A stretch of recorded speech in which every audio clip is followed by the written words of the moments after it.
ეთერშია ქრონიკა წლის ნახევარზე დღის მნიშვნელოვან სიახლეებს განსახორეშვილი გაგაცნობთ. Სუიციდის შემთხვევა რუსთავში 25 წლის მამაკაცმა თავი მოიკლა. Როგორც ცნობილი გახდა, შემთხვევა ლერმონტოვის ქუჩაზე დღეს პირველ საათზე მოხდა. ახალგაზრდამ ჭრილობა თავის არეში გადაჭრილი თოფით მიიყენა. შემთხვევა კორპუსის სადარბაზოსთან მოხდა. გარდაცვლილმა გასროლა ყოფილი მეუღლის და სიდედრის თვალწინ განახორციელა. თვითმკვლელობის ზუსტი მიზეზი ჯერჯერობით უცნობია. ადგილზე იმყოფებოდა სასწრაფო სამედიცინო დახმარების სამსახური, რომელიც გამოძახებაზე დროულად მივიდა, თუმცა ექიმებს მამაკაცი უკვე გარდაცვლილი დახვდათ. ცხედარი პროზექტურაშია გადასვენებული ინციდენტი ადგილზე დღის განმავლობაში კრიმინალური პოლიციის თანამშრომლები იმყოფებოდნენ. არ ვიცი რა მოხდა, გასროლის ხმა გავიგეთ და გამოვედით ორი გასროლაზე არავინ დაგვინახი არა. ვინ არის ეს ადამიანი, ეს პიროვნება? მან პირველ სართულზე ცხოვრობდნენ მაგის სიდედრი და სიმამრი. არ ვიცნობ არცაც. არავის არ ვიცნობ. ხომ არ გაგიგიათ მიზეზი, რატომ მოიკლა თავი? არაფერი არ ვიცი შვილი. 4 წუთში ვართ მოსული გამოძახებიდან, შემოსვლილი ზარის შემდეგ დაგხვდა ღია ჭრილობა თავის ქალის არეში, სავარაუდოდ ცეცხლსროლი იარაღით მიყენებული ტრავმა, სხვა დანარჩენი ინფორმაცია რა იყო, როგორ იყო, ეს ინფორმაცია ჩვენ არ გვაქვს. ქალაქში შენობების გადახურვისა და სტიქიის შედეგად დაზიანებული აივნების რეკონსტრუქცია აქტიურად მიმდინარეობს. ამ ეტაპზე სამუშაოები პარალელურ რეჟიმში სამ ქუჩაზე ხორციელდება. ამორტიზირებული სახურავების შეცვლის პროცესი ქალაქში იანვრის თვეში დაიწყო და სამუშაოების შემსრულებელი კომპანიის წარმომადგენლის თქმით, თებერვლისთვის დასაწყისში დასრულდება. სამუშაოები მიმდინარეობს გარაჯის დავით გარაჯის ნომერ 1-ში, დავით გარაჯის 30 ნომერში, ქაშაკაშვილის 10-ში და 12-ში. სამუშაოები შესრულებულია ამჟამად 70%-ით. დამთავრება იქნება დაახლოებით 3-4 თებერვლისთვის. რუსთავის გენდერის მედია ცენტრში დღეს გენდერული საუბრები გაიმართა პოლიტიკური პარტიების, არასამთავრობო ორგანიზაციების, ადგილობრივი მმართველობისა და თვითმმართველობის წარმომადგენლებმა გენდერის საკითხებზე იმშელეს. შეხვედრა არასამთავრობო ორგანიზაცია ჟურნალისტთა ქსელი გენდერული თანასწორობისთვის ინიციატივით საარჩევნო სისტემების განვითარებისთვის რეფორმებისა და სწავლების ცენტრის მხარდაჭერით გაიმართა. გენდერული საუბრები ამ სახელწოდებით შეხვედრა გაიმართა რუსთავის გენდერის მედია ცენტრში. პოლიტიკური პარტიების, არასამთავრობო ორგანიზაციების, ლიდერი ქალების, ადგილობრივი მმართველობისა და თვითმმართველობის ორგანოების, მედიის წარმომადგენლების და დამამთავრებელი კლასის მოსწავლეების მონაწილეობით გამართული შეხვედრის მიზანი არჩევნებში ჩართული მხარეების გენდერის საკითხებზე კომუნიკაციის გაძლიერება და ქალთა პოლიტიკაში მონაწილეობის მნიშვნელობის შესახებ საზოგადოების ინფორმირება იყო. აღნიშნულ საკითხებზე მსჯელობისას შეხვედრის მონაწილეებმა გენდერული თანასწორობის საკითხის აქტუალიზაციაზე იმსჯელეს. ეს არის ალბათ უაღრესად მნიშვნელოვანი საკითხი, როდესაც ადამიანები იღებენ მონაწილეობას თვითონ აზრის გამოთქმაში და შესაბამისად მიდიან ერთ დასკვნამდე და თვითონ ხდებიან უკვე ჟურნალისტ და გენდერული თანასწორობის ქსელის აგენტები, აზრის გამავრცელებლები. არსებობდა განსხვავებული შეხედულებები, თუმცა დისკუსიის შედეგად რაღაცნაირად ერთნაირი პოზიციები დავაფიქსირეთ საბოლოო ჯამში და რაც მთავარია და მნიშვნელოვანია ის, რომ საზოგადოება მოტივირებულია. ყოველ შემთხვევაში დღევანდელმა შეხვედრამ ეს აჩვენა. შეხვედრაზე მედიის როლის მნიშვნელობაზეც გამახვილდა ყურადღება. მონაწილეების განცხადებით, მსგავსი სახის შეხვედრები მხარეებს შესაძლებლობას მისცემს ერთმანეთის რესურსების, ხედვების, ინტერესების გაცნობა მოახდინონ. პოლიტიკურ პარტიებს კი ხელს შეუწყობს მათთვის ასურველი ლიდერი ქალების იდენტიფიცირება მოახდინონ მომავალი თანამშრომლობისათვის, ისევე როგორც ლიდერ ქალებს მისცემს შესაძლებლობას პოლიტიკურ ცხოვრებაში აქტიურად ჩაერთონ.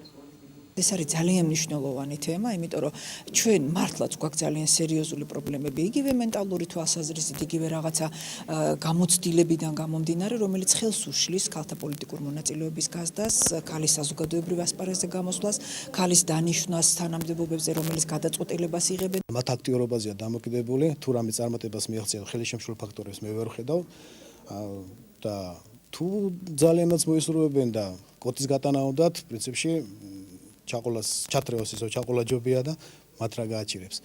კი ბატონო.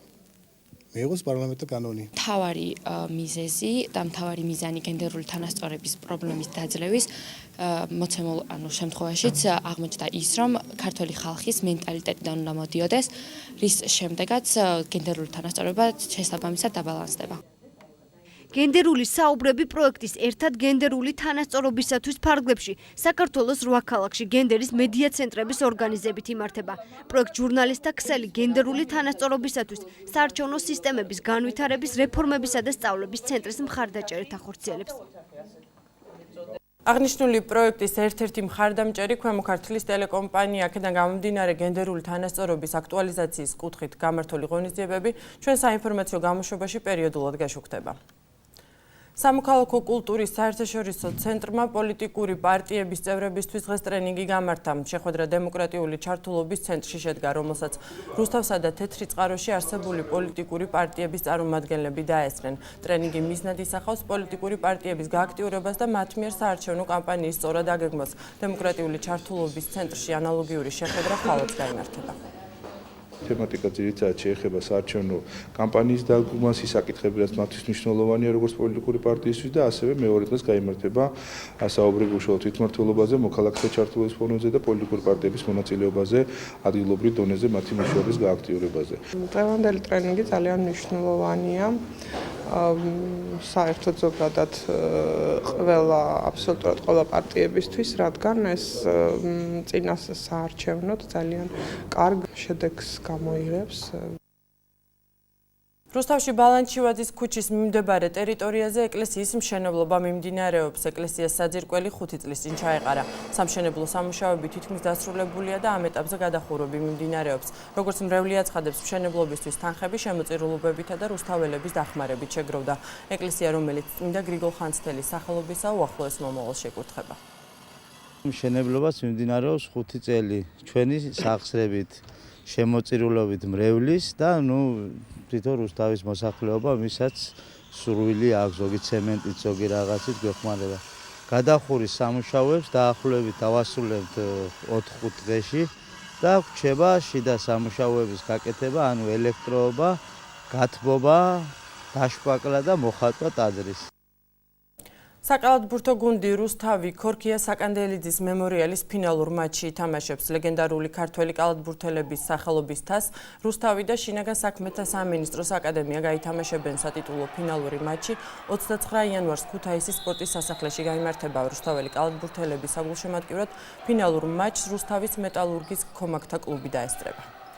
რუსთავი დაუპირისპირდება შინაგან საქმეთა სამინისტროს გუნდს. ეს თასი მოგებული გვაქვს 5 ჯერ, ყველაზე მეტჯერ, მინდა გითხრათ და ძალიან დიდი იმედი მაქვს და დარწმუნებული ვარ, რომ ხვალ მე-6 ჯერ ვიზეიმებთ გამარჯვებას. დიდი მადლობა მინდა გადაუხადო აგრეთვე ქალაქის მერიას ტრანსპორტირებისთვის. ხვალ 2 ავტობუსით ჩვენ რუსთაველი გულშემატკივრები მივემგზავრებით ქუთაისში, რათა უქუმაგოთ საყვარელ გუნდს. მე კიდევ ერთხელ შეგახსენებთ, რომ რუსთავში სუიციდის ფაქტი მოხდა. ქრონიკის გადამღებმა ჯგუფმა ექსკლუზიური კადრების მოპოვება მოახერხა.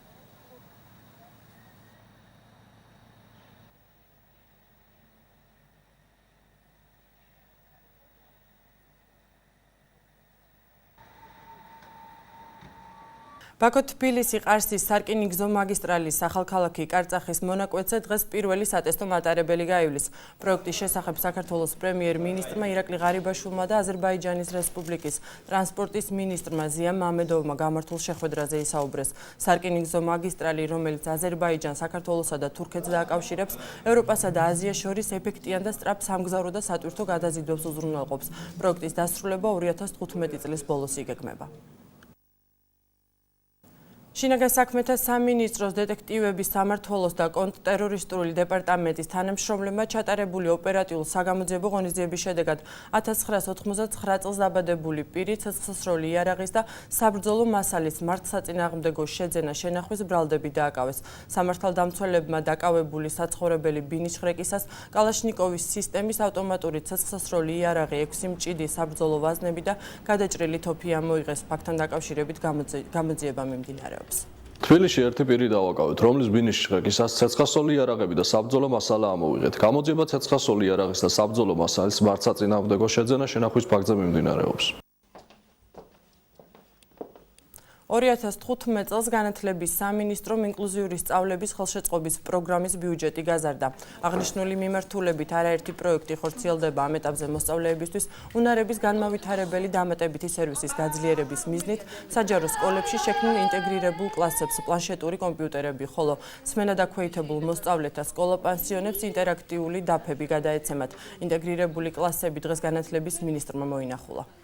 ინკლუზიური განათლება თავისი რა თქმა უნდა მნიშვნელობიდან გამომდინარე ნამდვილად წარმოადგენს ჩვენს პრიორიტეტს და 2013 წლიდან ინტენსიურად დავიწყეთ ამ ყველაფერზე მუშაობა. რა თქმა უნდა ეს არის განვითარებადი პროგრამა, რომელსაც ჭირდება მუდმივად დახვეწა, დაკვირვება, შევსება. ყველა ბავშვთან მუშაობთ ინდივიდუალური სასწავლო გეგმით, აქვე ვატარებთ ინტეგრირებულ გაკვეთილებს და პერიოდულად შეგვყავს საგაკვეთილო პროცესაც ესწრებიან. პლანშეტების ძირითადად პროგრამები ჩატვირთულია, ანუ აკადემიური უნარების განვითარებას შეუწყობს ხელს, ხდება კატეგორიზება ფრინველების, ხილის, ბოსტნეულის. საქართველოს თავდაცვის მინისტრმა მინდია ჯანელიძემ უწყების მაღალჩინოსნებთან ერთად საქართველოში ამერიკის შეერთებული შტატების ელჩს რიჩარდ ნორლანდს უმასპინძლა შეხვედრას, ასევე ამერიკის შეერთებული შტატების სამხედრო ატაშე დაესწრო. სამუშაო შეხვედრაზე მხარეებმა თავდაცვის სფეროში ორმხრივი თანამშრომლობის მიმდინარე საკითხები და სამომავლო პერსპექტივები განიხილეს. ამერიკის შეერთებული შტატების ელჩმა მასპინძელ მხარეს ქართული კონტინგენტის მიერ ISAF-ისა და გადამწყვეტი მხარდაჭერის მისიაში შეტანილი წვლილისათვის მადლობა კიდევ ერთხელ გადაუხადა. Look at the camera.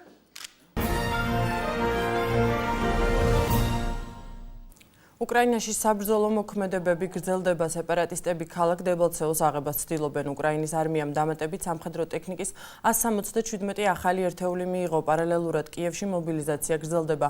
სამხედრო სააღრიცხვო განყოფილებებიდან გაგზავნილი წვევამდელები ფრონტის ხაზზე უკრაინის არმიას უერთდებიან. ცენტრალური ხელისუფლების პარალელურად მობილიზაციას აცხადებენ სეპარატისტებიც. უკრაინული მედიის ინფორმაციით ლუგანსკიდან დევნილებისთვის გასვლა პრობლემატური ხდება. სეპარატისტების ლიდერები უკმაყოფილებას გამოთქვამენ, რომ მოსახლეობა საბრძოლო მოქმედებებში ჩართვაზე უარს ამბობს. ისლამისტი მებრძოლები ლიბიის დედაქალაქ ტრიპოლიში ერთ-ერთ სასტუმროს თავს დაესხნენ. დაღუპული 10 ადამიანი. გავრცელებული ინფორმაციით შეიარაღებულებმა პირებმა ჯერ დანაღმული ავტომობილი აფეთქეს, შემდეგ კი სასტუმროს მისაღებში უმისამართო ცეცხლი გახსნეს. სასტუმრო კორინთიაში საერთაშორისო კომპანიების წარმომადგენლობის ოფისებია გახსნილი. თავდასხმელთა სამიზნეს სწორედ ეს ოფისები წარმოადგენდა. თავდასხმის შემდეგ სოციალურ ქსელ Twitter-ში ინფორმაცია გავრცელდა, სადაც ტერაქტზე პასუხისმგებლობა ერთ-ერთმა ჯიჰადისტურმა დაჯგუფებამ აიღო.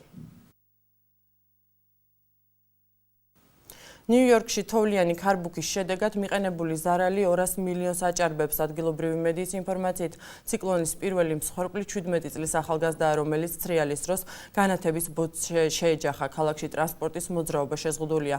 დახურულია მეტროს სადგური და არ მუშაობს საქალაქო ტრანსპორტი. ქალაქის მერი მოსახლეობას მოუწოდებს გარეთ გამოსვლისგან თავი შეიკავონ. მეტეოროლოგების ინფორმაციით, ციკლონი რამდენიმე საათში დასრულდება.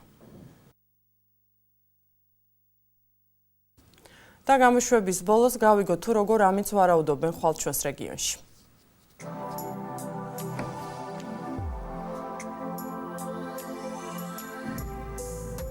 წალკა დღისით +7, ღამით -5 გრადუსი, თეთრი წყარო დღისით 8 გრადუსი სითბო, ღამით -4. დმანისი დღისით +3, ღამით -10 გრადუსი, რაც შეეხება ბოლნის დღისით +10, ღამით -1 გრადუსი. მარნეული დღისით 9, ღამით 0 გრადუსი. რაც შეეხება ჩვენს დედაქალაქს დღისით +10, ღამით -1. გარდაბანი დღისით 11 გრადუსი სითბო, ღამით 0. რუსთავი დღისით 11, ღამით -1 გრადუსი.